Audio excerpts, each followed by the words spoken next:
D'abord, bonjour à tous. C'est une telle joie de voir tous vos visages. Donc nous sommes Philippe et Françoise Métivier et il y a quelques semaines, le Père Éric nous a demandé d'assurer cet enseignement.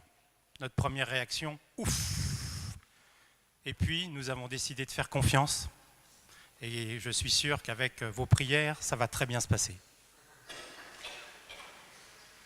Mais plutôt en fait qu'un enseignement, nous allons vous proposer de nous suivre sur un chemin qui est notre chemin, qui nous a amenés à avoir sinon confiance, tout du moins avoir envie d'avoir confiance. Attention, c'est notre chemin. Et en nous écoutant, vous aurez sans doute envie de le quitter, peut-être, et de suivre votre propre chemin. Allez-y. Ce qui est important, ce n'est pas tellement ce que nous allons vous dire, mais la façon dont nos mots vont vous permettre de saisir quelque chose de Dieu. Sur notre chemin, la première personne que nous aimerions vous faire rencontrer, c'est Marie. Marie, c'est la mère de Jésus. Marie, c'est donc la mère du Fils de Dieu. Et en cela, elle est un peu différente de nous. Mais c'est aussi une jeune femme qui est fiancée et qui a sûrement plein de questions sur son futur. En définitive, elle nous ressemble. On va la suivre à un moment crucial de sa vie, celui où elle apprend qu'elle va devenir la mère du Fils de Dieu, le moment de l'Annonciation. Vous avez dû trouver sur les bancs un petit feuillet. Si vous l'ouvrez, vous trouverez le texte de l'Annonciation. Vous pouvez suivre avec nous. L'ange Gabriel fut envoyé par Dieu dans une ville de Galilée appelée Nazareth, à une jeune fille vierge, accordée en mariage à un homme de la maison de David, appelé Joseph. Et le nom de la jeune fille était Marie. L'ange entra chez elle et dit : « Je te salue, comblée de grâce, le Seigneur est avec toi. » À cette parole, elle fut toute bouleversée, et elle se demandait ce que pouvait signifier cette salutation. L'ange lui dit alors : « Sois sans crainte, Marie, car tu as trouvé grâce auprès de Dieu. » On voit que Marie est très surprise, et sans doute même a-t-elle un peu peur, puisque l'ange lui dit : « Sois sans crainte. » Marie ne comprend pas. Le texte nous dit, elle se demandait ce que pouvait signifier cette salutation. Il n'est pas non plus sûr qu'elle ait compris tout de suite que c'était un ange. Elle n'en avait peut-être pas beaucoup vu auparavant. Alors, pour la rassurer, l'ange lui dit : « Tu as trouvé grâce auprès de Dieu. » Et par ces simples mots, il lui fait comprendre : Dieu se préoccupe de toi. Tu as du prix aux yeux de Dieu. Alors faire confiance, cela a peut-être quelque chose à voir avec le dépassement de nos incompréhensions, de nos craintes.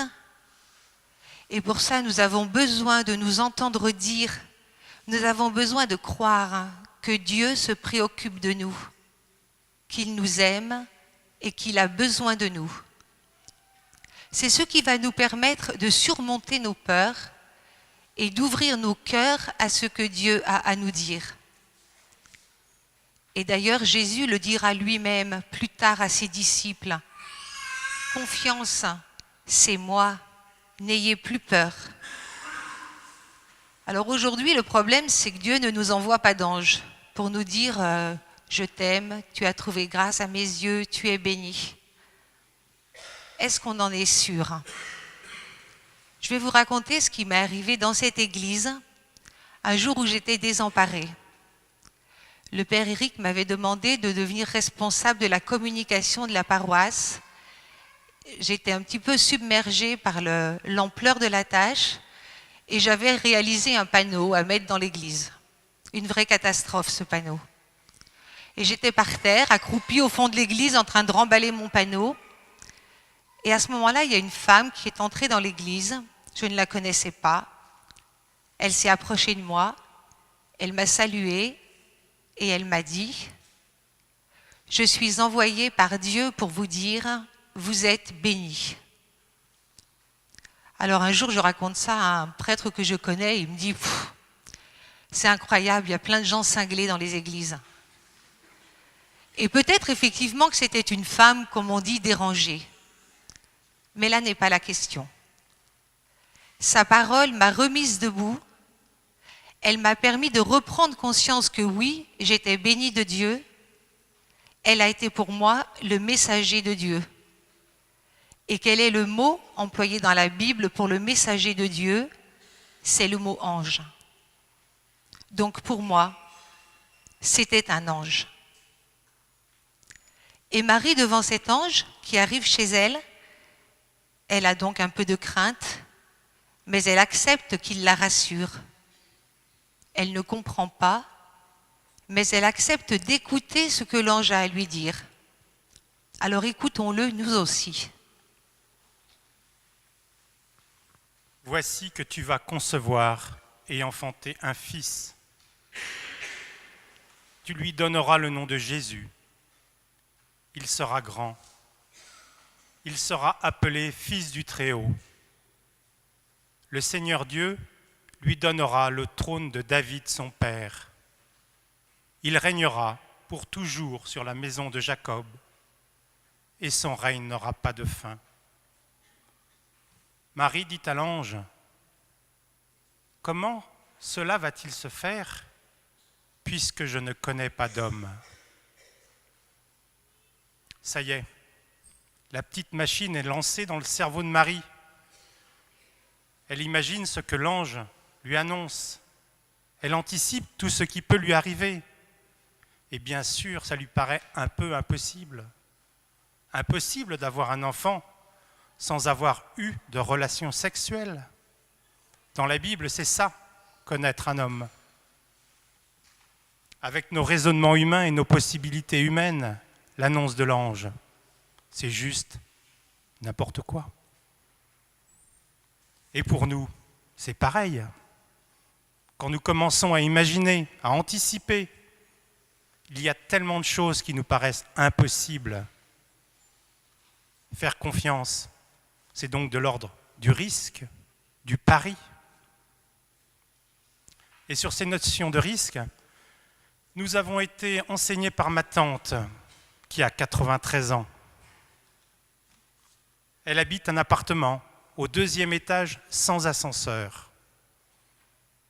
Et évidemment, nous la pressons de prendre une décision, de changer d'appartement et d'en choisir un qui soit de plein pied ou au moins avec un ascenseur.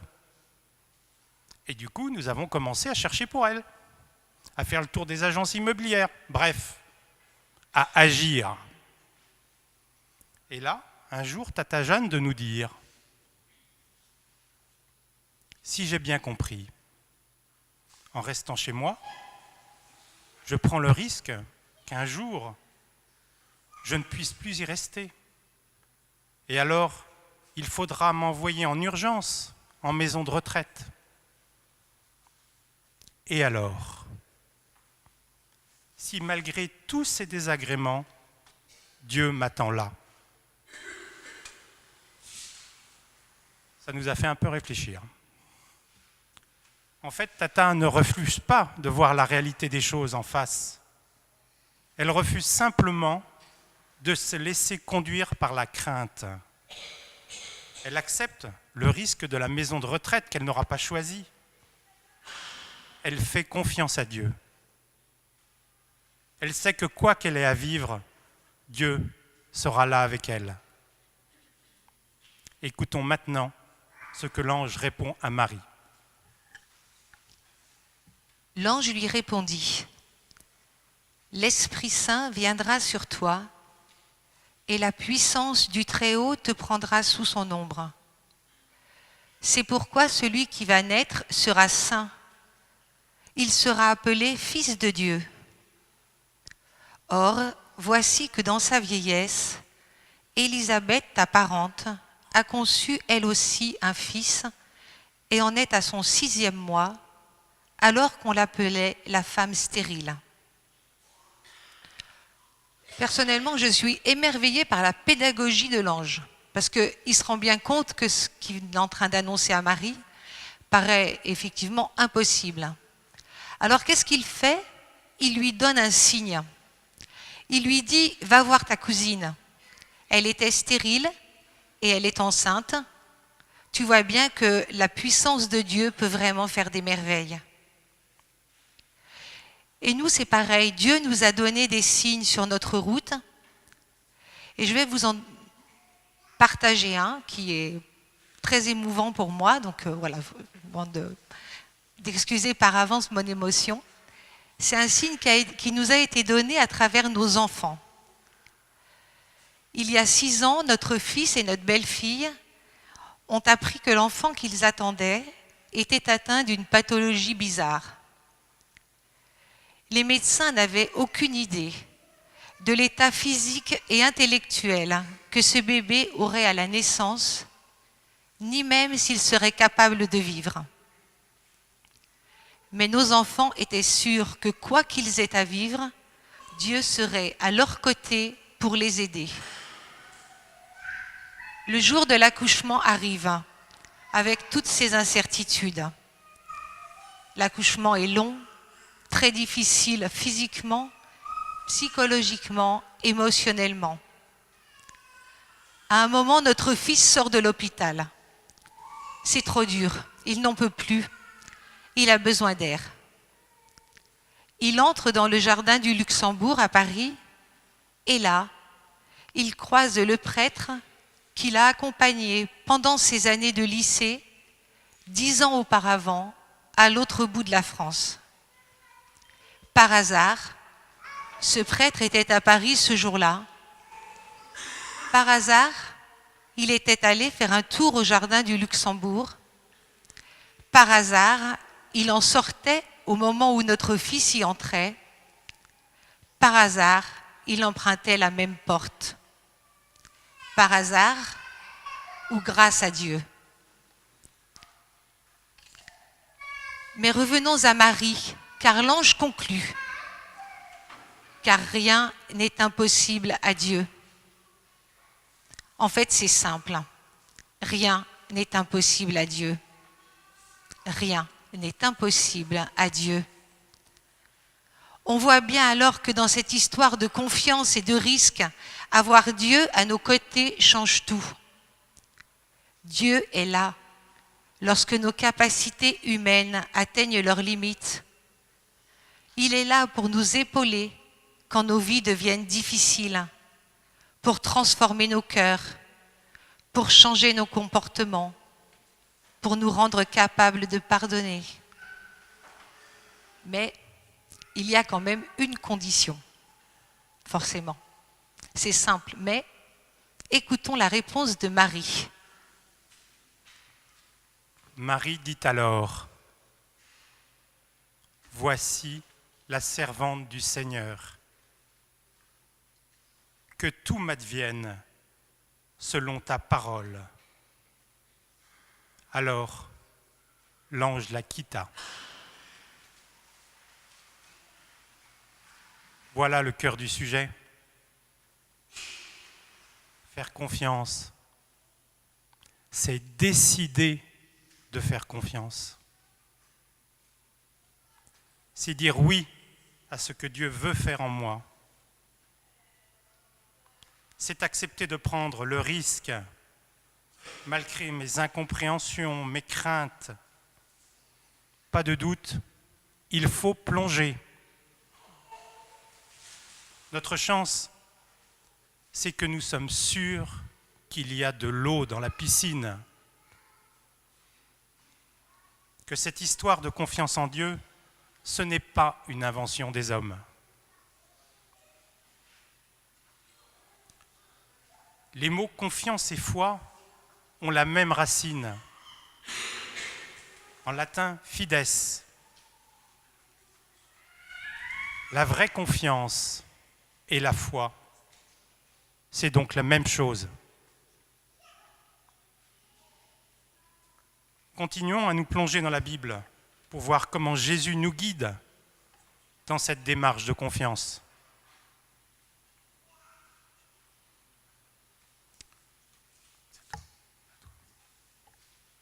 Première certitude, Dieu nous aime comme un père ou une mère ses enfants. D'ailleurs, il est notre Père. C'est sûr, c'est Jésus qui le dit, notamment après sa résurrection. Dans l'évangile de Jean, au chapitre 20, verset 17. Je monte vers mon Père et votre Père, vers mon Dieu et votre Dieu. Deuxième certitude. Comme un père, il veut que nous soyons heureux et il est prêt à tout pour cela. Là encore, c'est Jésus qui nous le dit. Dans l'évangile de Matthieu, au chapitre 6, verset 30. Si Dieu donne un tel vêtement à l'herbe des champs, qui est là aujourd'hui et qui demain sera jeté au feu, ne fera-t-il pas bien davantage pour vous, hommes de peu de foi ? Troisième certitude. La seule chose que nous ayons à faire, c'est de nous comporter avec lui comme des enfants, avec leurs parents. Là encore, c'est Jésus qui le dit. Dans l'évangile de Matthieu, au chapitre 18, verset 3.